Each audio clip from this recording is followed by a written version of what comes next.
Tonight on the Chillstream, is the Federal Reserve admitting that their targets are impossible to hit?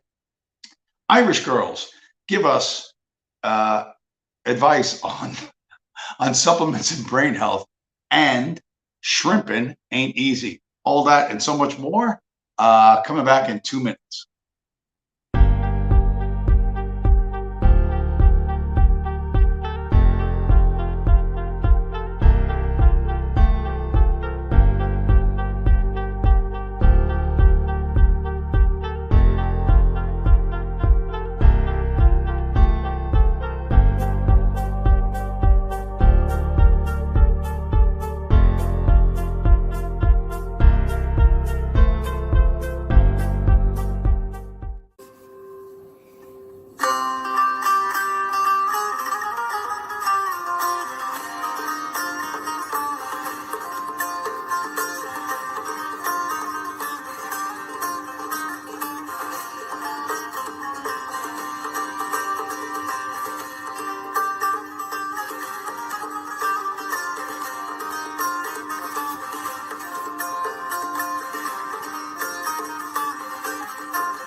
And we are back. Welcome back, everybody. Welcome to another Monday Night Chill Stream. It is Monday, October 23rd, 2023.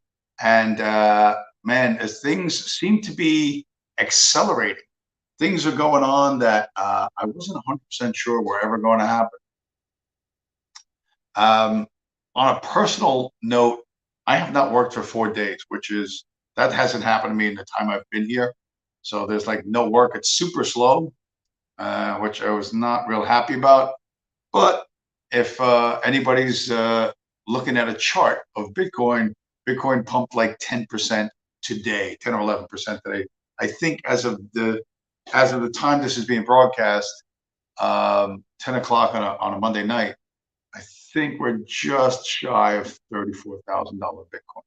So things started to move in the way I said they were going to move. And I've said this in the past, that Bitcoin is like a beach ball. You know, it's like a beach ball you're trying to hold under the water. And the more you push it down, the harder it pushes up at you. And that's starting to happen.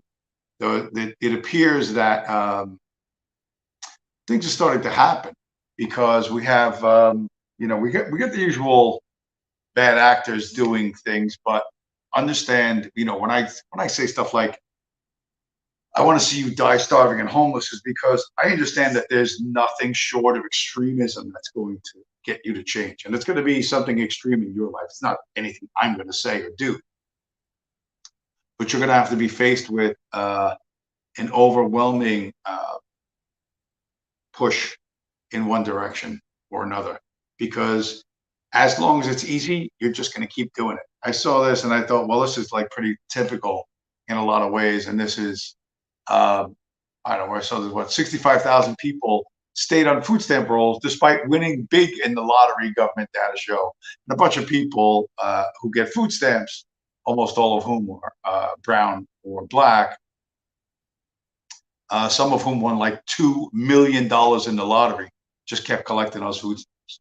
Because, once you're on the gravy train, once you are a serving member of the free shit army, you don't let go of that tit. You know what I mean? You get that tit in your mouth, and that's it. You're never going to stop sucking. It doesn't matter if you won $2 million in a lottery. you're still taking that, $150 a week in food stamps or whatever they get. And that's true at the bottom level. Those are, these are bottom level parasites, the Section 8 people. They're never going to change, but it's equally true at the top. It's as much true for Pentagon contractors and all these big businesses. And the funny thing about, I mentioned in that article that food stamp program has doubled in the last 2 years or something like that. So it went from like 60 billion to 120 billion. And what they don't tell you is that big companies like Amazon and McDonald's and Walmart don't pay enough to their employees for their employees to make ends meet, so their employees qualify for food stamps. And for people, who do like really not such smart math, oh well, they're not worth anything and they're lowly retail workers or this and that and the other. Who gives a fuck about somebody who flips burgers at McDonald's? I don't care. Well, you're paying for it anyway. Do you understand that these Walmart, Amazon, McDonald's, etc., they shift the cost, they shift the burden of cost off themselves onto the taxpayer, and you are very likely a taxpayer. So, we get so much. Where is it? Here's a perfect example. Here's that real estate guy that always talks about the end of the world, but he's making a good point here. Look at this sign in front of this McDonald's, everyone. Hiring all shifts. Managers $16.50 an hour, crew $13.50 an hour. Now, lots of people have made a big deal about how wages are going up in America right now, but $13.50 an hour is not gonna cut it here in Bradenton, Florida anymore, because the rents are over $2,000 a month and the typical house now costs almost $400,000. The home prices and rents have more than doubled over the last... Oh, okay, sure. The home prices and the rents have now more than doubled over the last 10 years, while the incomes have only gone up by 25%, meaning that the locals in this area are struggling and are running out of money. I think ultimately we're going to see a big real estate crash in the state of Florida, because put simply, the locals can't afford to live here anymore. Especially in a city like Bradenton, which is south of Tampa, where renters are having to pay over 45% of their gross income on rent. That's just not sustainable. Go to www.reventure.app to look at this rental rate data in your city. So what this guy's saying is that, if you're spending 40 or 50% of your income on housing alone, that's going to cause a lot of problems, a lot of instability. And that is most certainly true. But for the people who are getting free shit, they just don't care. There's a dude, there's so many people, and what's his name? Fucking Charlie Kirk. Charlie Kirk, I don't know if you remember that guy. He's like fucking Joey conservative faggot, and he's an Israel firster. And I saw a video of him. Even he's saying, like, this shit doesn't make sense that's happening in Gaza right now. Even he's questioning it. I'm like, if this like Zionist, the bootlicker, is questioning what's going on, then the pushback must be very intense for them. But yeah, so let's continue talking about how fucked up people are and how different America is today from what it used to be. I got a quick video here. I don't know who did this, but this is.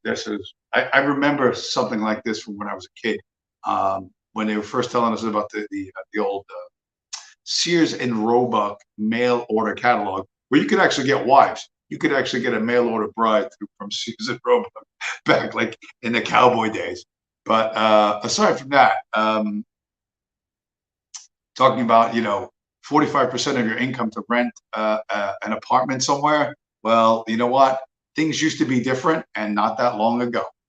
early 1900s, you used to be able to buy an entire house from Sears, specifically from the Sears catalog that looked like this. You'd see one that you want to live in, like Modern Home number 102, and then you would pay Sears $2,065 for it. Although the houses could be as cheap as $700 or as pricey as $2,500. And then Sears would just ship you all of the materials you need to build a house in large crates. They would of course ship all the lumber and nails, but also all of these small things like the hardwood flooring and the door hinges and the clawfoot bathtubs. And then once you put it all together, it was like a real solid actual house. And a lot of them are still standing and being lived in to this day. But now you can no longer buy a house or really anything from Sears. But you can still find the instructions to build these houses, including the supply lists.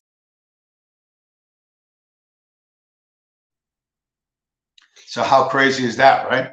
Used to be able to get a house for $2,000, the entire house. Virgil Doc, Purple Heart, welcome to the show, sir. In that little video clip, the guy says they would ship you everything, the hardwood floors, the hinges for, you know, cabinets and stuff like that, and the clawfoot bathtub. I don't think you could buy a clawfoot bathtub today, just a tub by itself, for $2,000. Like, I don't think you could. Even if you tried, you couldn't find one. And what you get wouldn't be the same quality as you got back then. But yeah, $2,000 used to buy you a house, and now it won't buy you the claw bathtub that was in that house. Never forget what they took from you. Never forget what monetary inflation denied you and your children and your grandchildren. And there's only, broadly speaking, there's only two kinds of people in the world, right? Those who oppose central banking and central bank bootlickers. And that's my worldview. I don't give a fuck what you think is the right way to live or the wrong way to live. The idea, right, that inflating the money supply is necessary for productive civilization is fucking insane, right? And there might be people who watch this and go, "Oh man, you're always talking about money, this, that, and the other. Money doesn't buy happiness," and that's true. I have been in the same room. I've actually seen the people. I do see the people who fly on private jets, not that often, and I don't interact with them, but I do observe them when I see them, and they're not happy people.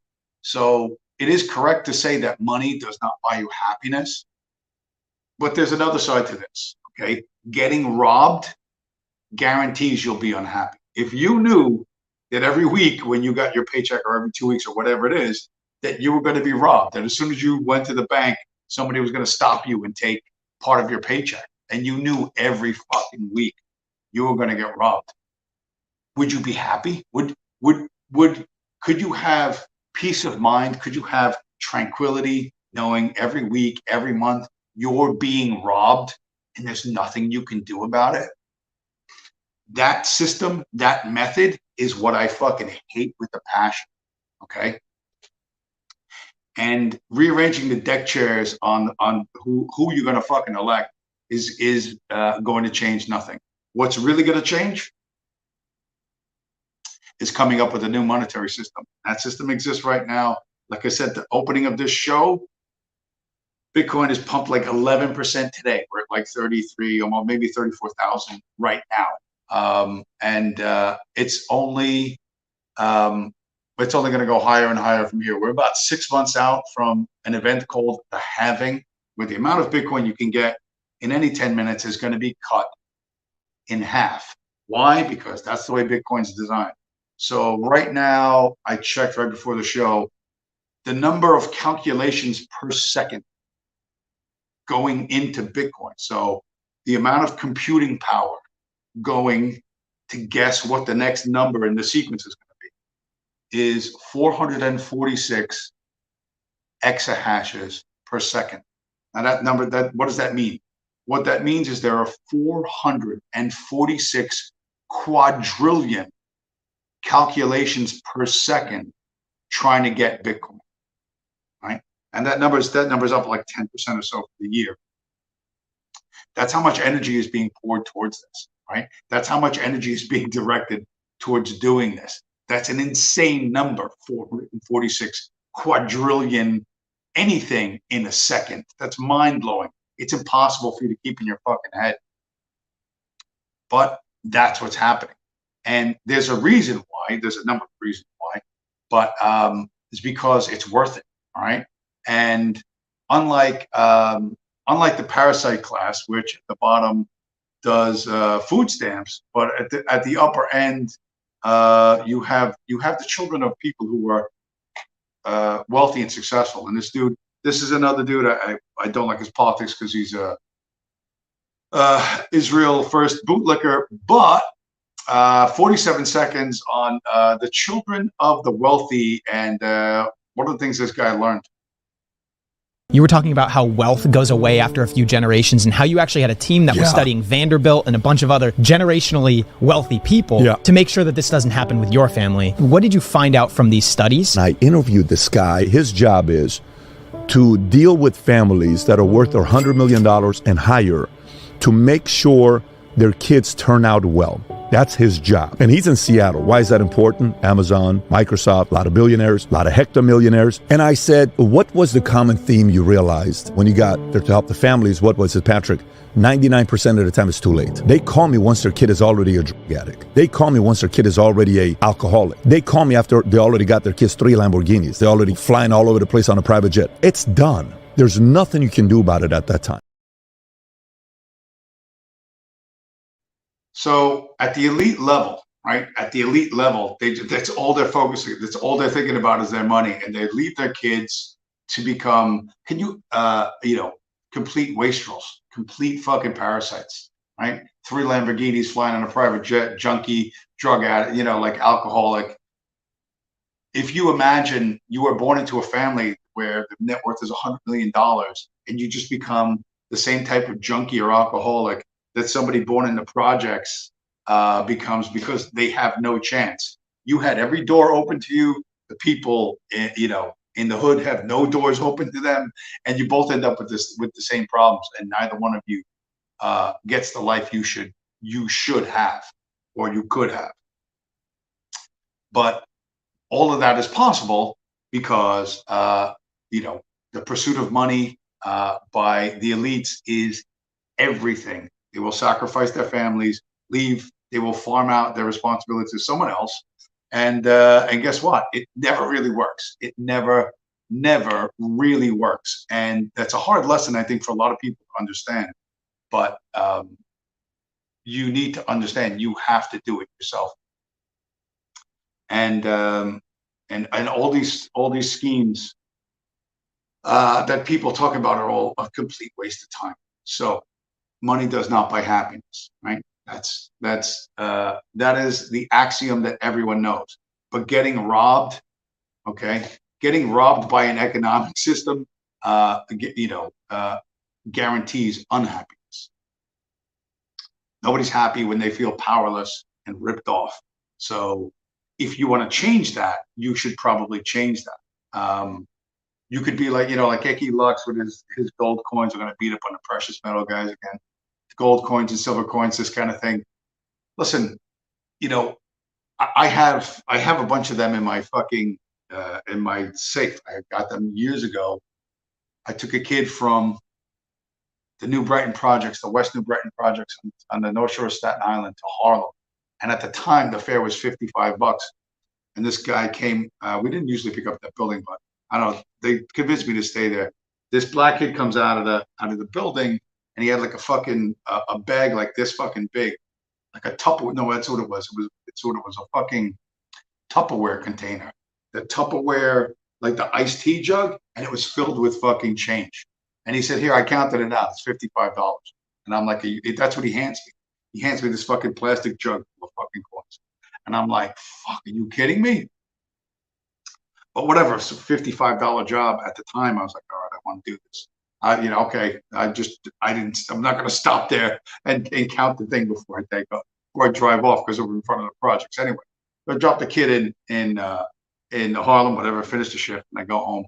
And now, it's like the sun's coming up, and I got to count this shit out. And as I was counting it out, there were, I don't know, something like, it turned out to be like 12 silver quarters, and I could tell because I'm trying to stack them on my table in my old apartment, and some of them, instead of going clink, they went clunk.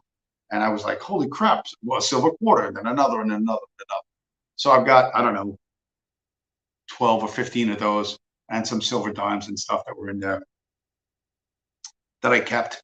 But if I bring one of those silver quarters to the supermarket, you know, and I say, here, this is worth, or I bring 5 of them, right? 5 quarters is about an ounce of silver. I bring 5 of those quarters to the supermarket, and I say, this is worth $23, right? That's about an ounce of silver today.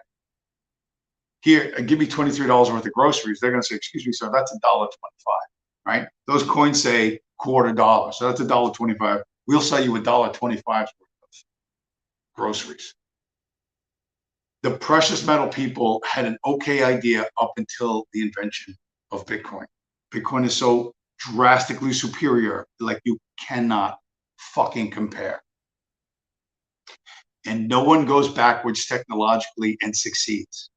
No one who goes backwards technologically succeeds. That's period, end of story. Even though there's headwinds, there are obstacles in your path. Ultimately, if you stay committed to your goals, and assuming you have honest goals and you're really trying to reach them, you're going to improve your life. Okay. A couple times before I talked about that Argentinian politician named Javier Milei. Got a video of people, quick 56 seconds video of some people in Miami being interviewed about Argentinian people being interviewed about Señor Milei. ¿Tú eres argentina? Soy argentina. Eres la segunda persona argentina que he conocido hoy. Son de Argentina, ¿verdad? Sí.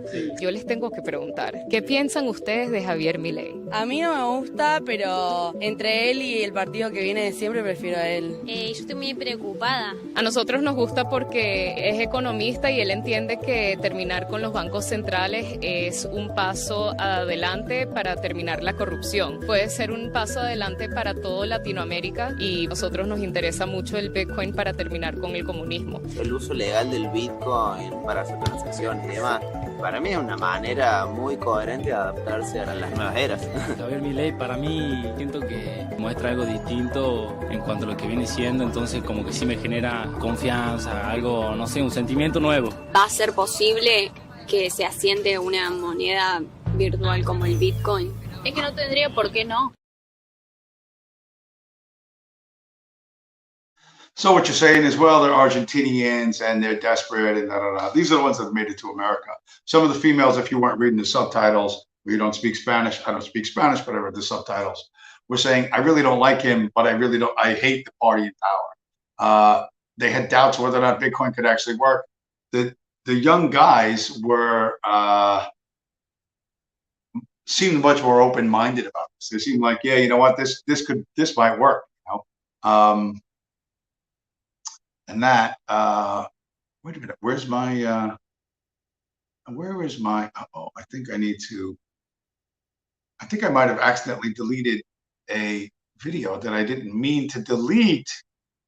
What about this one? I'm going to put that one up there. Yeah, that's it. So anyway, this, for people in the US, you know, you look at this as, oh, it's a get-rich-quick scheme, it's a hustle, it's this and that. But in Argentina, which unfortunately Javier Milei, he lost the first round of elections. I don't know how their elections work. I mean, I really, you know, maybe he gets another shot. Maybe he has to wait a month, or maybe he has to wait 4 years. But when Bitcoin starts to take off in 2024, the people of Argentina, they're not living under a fucking rock. They're going to see this, and I don't know what could happen in Argentina. Can they have recall elections? Who the fuck knows? But there's going to be a lot of people that are looking at the price of Bitcoin as it pumps. Like I said, it pumped 10% today, and they're going to start thinking, fuck, if we'd elected Milei, if we'd elect this fucking guy, we'd all be rich by now. And they're going to be pretty unhappy. And you say, well, that's just, you know, those are people at the bottom. But you have no route to the top. You have no route to become an elite. And you need to start appreciating that you are at a higher level than some of these people, but the same forces that destroyed their countries and their cultures are going to destroy you. Although, older people and boomers don't always get it. Here's a quick 59-second video from the Bitcoin in Cuba documentary that's up on YouTube. This girl, they blurred out her face because I guess security reasons, but some girl talking about what she thinks of Bitcoin and her parents' life's work.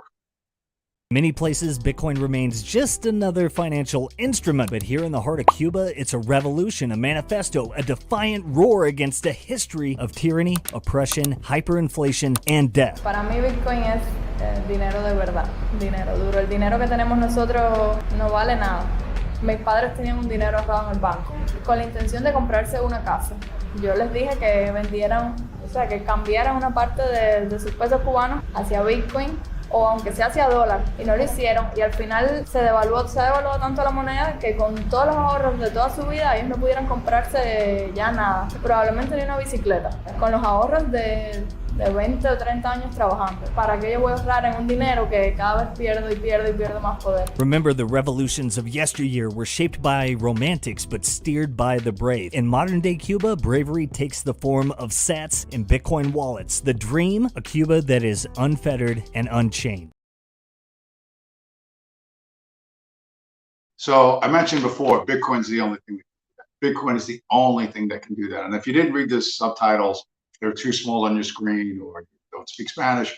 What the girl was saying is that, she understands that she should not save her money in a currency that's always getting weaker. So that's why she chooses Bitcoin. It's the hardest money.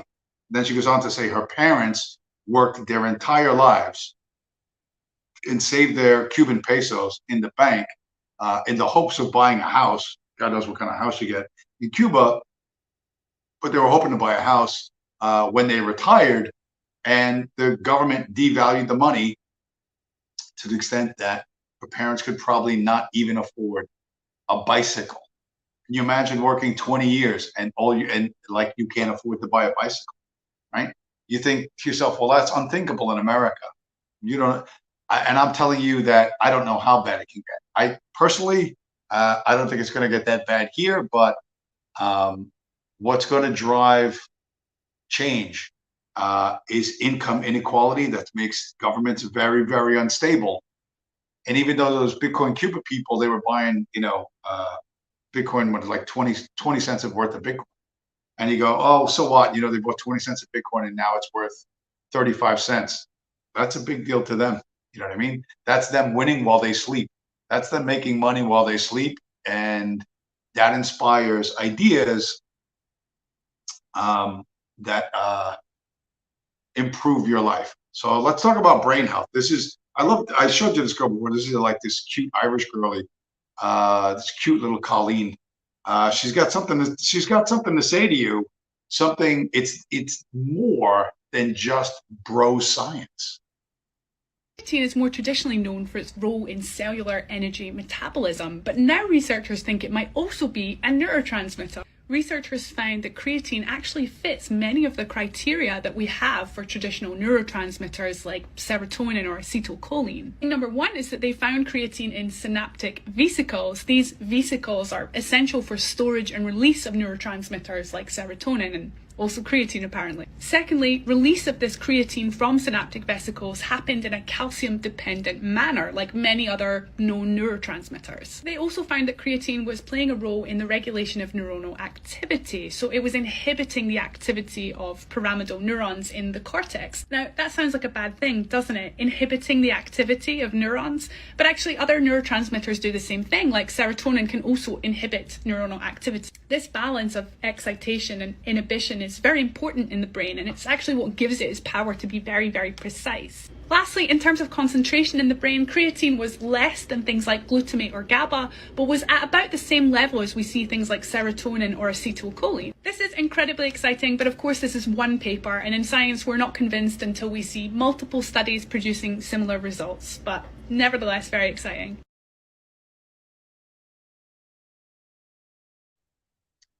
There's that cute little Irish lassie talking about the importance of creatine for your brain. That creatine sits in the synapses of your brain and helps you think clearly and precisely. And this is something, to be honest, that lift bros knew, like guys who lift, people who exercise, CrossFitters, whatever. Everybody takes creatine. I take creatine, and it makes you slightly stronger for 30-second intervals, and then it recharges the chemical that makes your muscles contract, called ATP. It recharges that system faster. Okay. Apparently, it's also good for your brain too. Now, back in the days, there were studies coming out of Korea that like middle-aged, like Korean MILFs, like Korean divorcees or whatever, they started giving them creatine for some reason. These women were suffering from like depression from menopause and this and that, and like 45% of them stopped being depressed. Like their depression just went away when they're on creatine. So if you want to be in a better mood, you want your brain to work better with higher precision, start taking creatine. So find the cheapest stuff you can take, because there's no qualitative difference. The stuff that's $20 is just as good as the stuff that's $50. Okay, get the most you can for the least amount. Take it every day. It tastes like shit if you buy the plain powder. So I don't know what you might have to mix it with something, but it has like a horrible chemical taste. But they mix it with whatever those dopey artificial fruit punch stuff, and you could just chug that down and improve your brain health. It would help you to think your way through things. So what are we going to do? Here's well, let's go back to a screen share. Let's go back to a screen share. Here's what I was saying in the intro. Now this is not officially from the Federal Reserve, but it says, is it time for the Fed to raise its inflation target? This is from a couple of days ago. The subtitle: the cost of pulling inflation down to 2% have invited calls for the Fed to aim for a more realistic goal, right? Things are getting more and more expensive, and this idea that you can hold inflation down to only 2%, well, no, it's becoming a laughing stock, right? And there's Jerome Powell. So after that, they Federal Reserve, always adept, always at the cutting edge. They decided to make a video. So here's Uncle J Powell, Jerome Powell, in his casual, relaxed mode. It's like you meet him at a backyard barbecue or pool party, explaining what he does for a living. Hi, I'm Jay Powell. I'm the chair of the Federal Reserve, and I want you to know that the Federal Reserve is now on Instagram and Threads. The Fed is America's central bank, working to promote a healthy economy and a strong financial system. That mission starts with you. October is National Economic Education Month, and throughout the month and beyond, we'll be posting here with information, links to events, and other resources about how Fed decisions affect you, your family, and your community.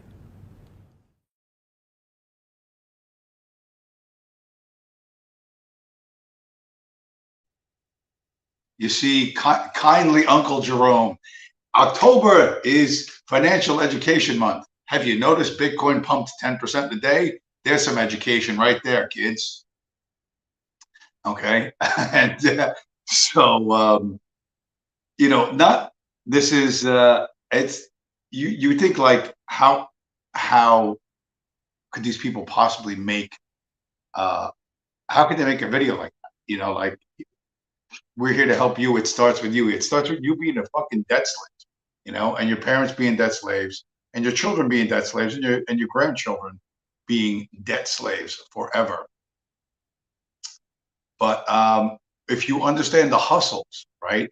If you understand the hustles, and I'm going to show you a hustle, people think, well, James, all you do is talk about this negative stuff. Like, how could I possibly escape this this negative cycle? Well, you got to be on the side of the government. And this can actually work. I'm not going to do it, but realistically, you could do this next thing. It's not as outrageous as it might seem. You live in America without telling me you live in America.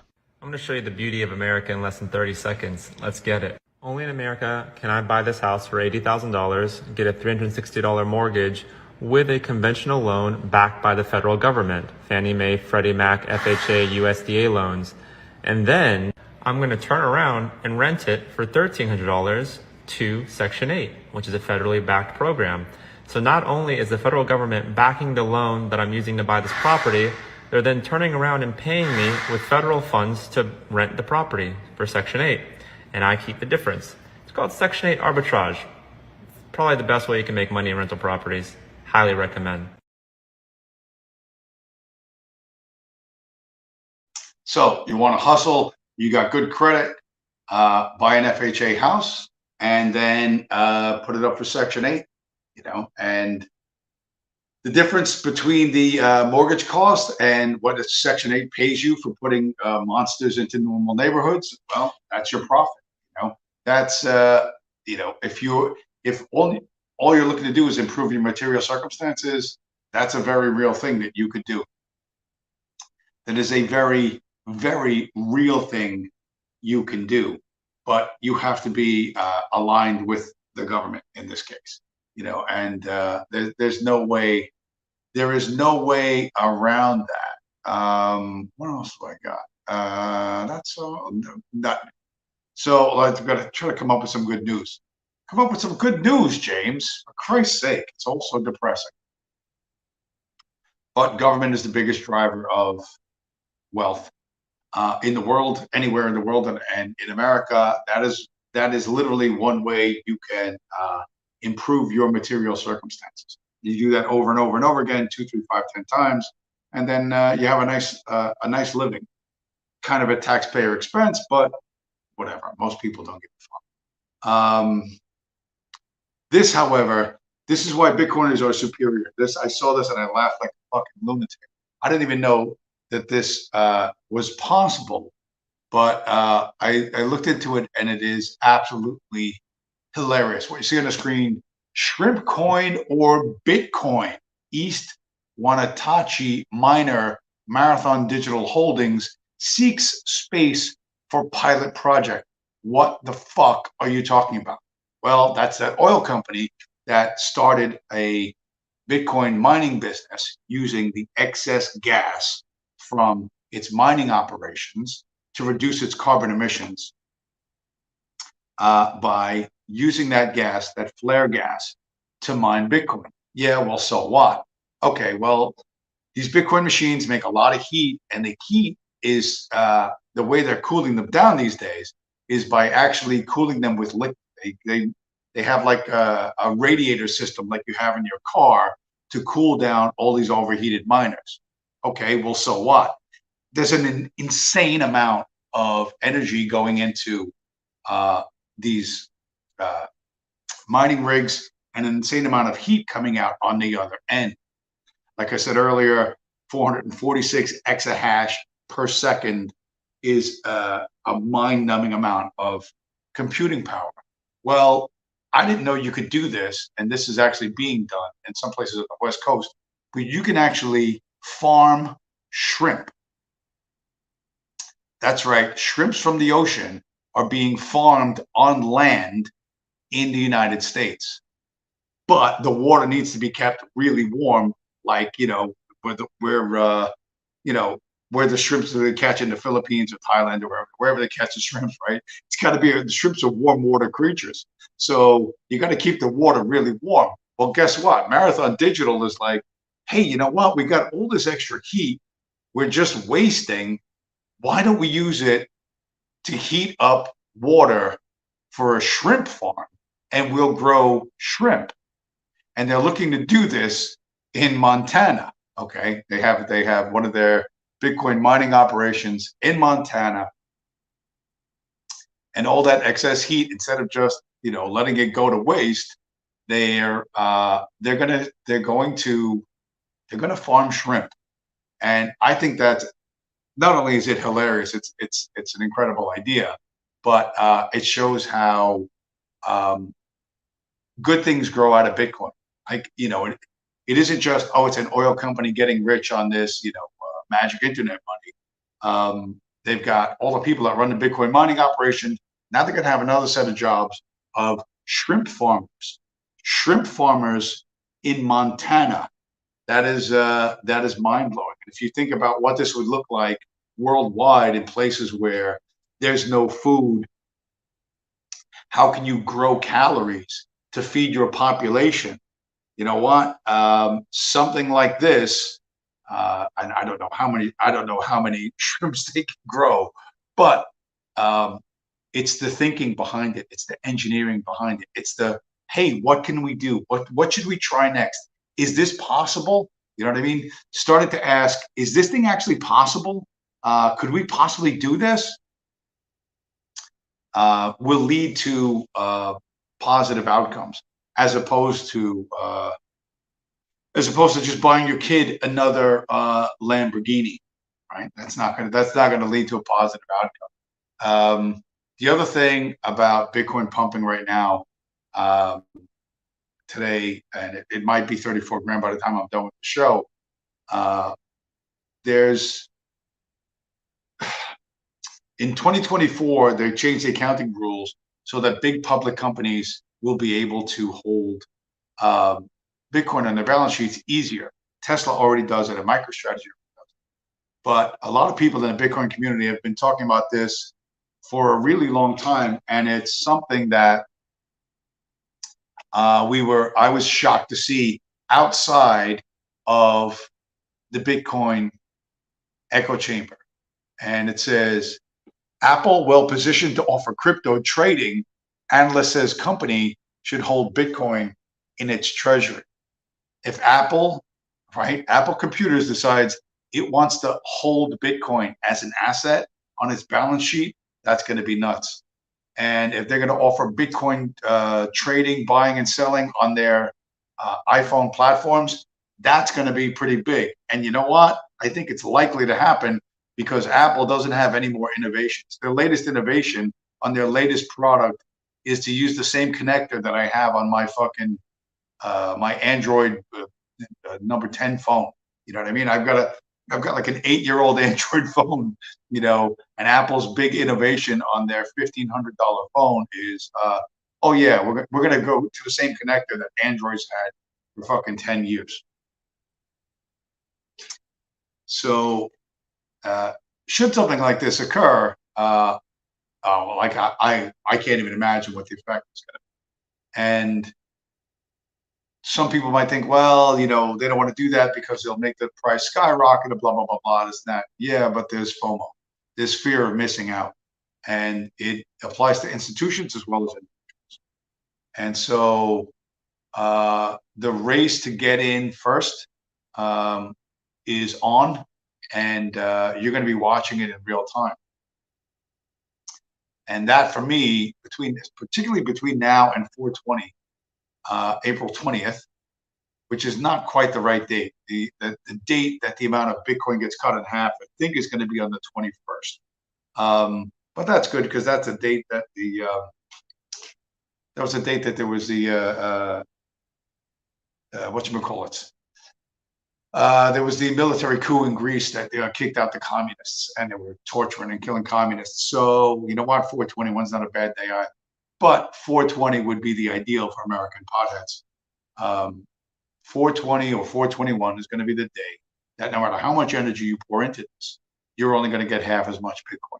So that supply shock, that scarcity is going to add to its desirability. And you can do that, or you can buy, FHA house and rent it out to Section 8 and do that 10 times. And have a nice life with the steady guarantee of the U.S. federal government at your back. You have a lot of choices. I would take some creatine and sharpen up my brain first before I made some decisions. But that would be those are two ways you could possibly go. So to improve your life. But with that, what am I? I'm only at 44 minutes.